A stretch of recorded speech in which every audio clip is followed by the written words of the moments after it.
Reason has 3 player devices, and these are modules that interpret either recorded or live input MIDI and change it based on the settings that you make. The first of these is the dual Arpeggio module. Now with these players, you have to create an instrument before you can drag a player into the rack. If I try to drag a player in, it won't go in because there's nothing for it to trigger yet.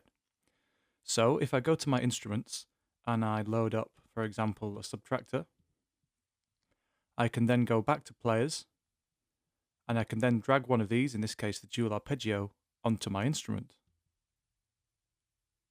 What you will see is that you have 2 identical arpeggiator sections, each with a range of functions. There are presets, of course, so I can dial in any preset I like, and those settings will be placed into the dual Arpeggio module. If I hold a note on my MIDI keyboard,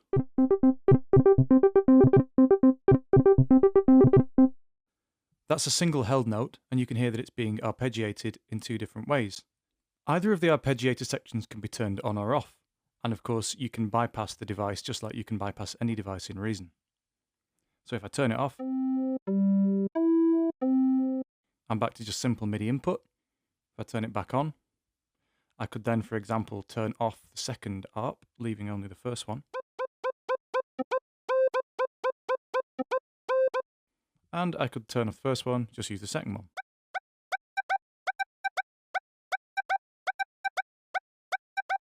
And you can see that these have got different settings. And I could turn that back on, for example, and I could then modify it so that it behaved differently.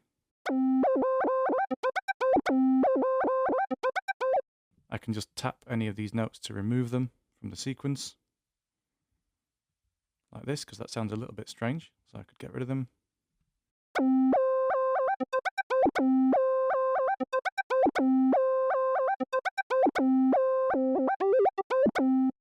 Now you might have noticed that that sounds a little bit odd, and that's because the synth sound that I'm triggering is monophonic.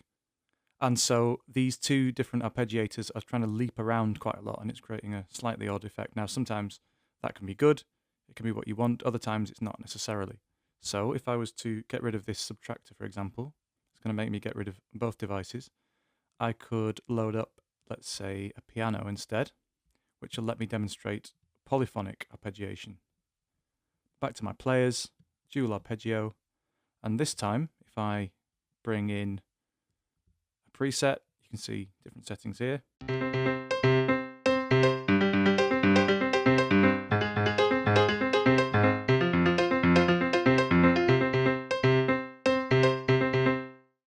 And what you can see is that I'm holding a single MIDI note, and it's basically interpreting that single MIDI note input and it's processing it through these 2 different sections here.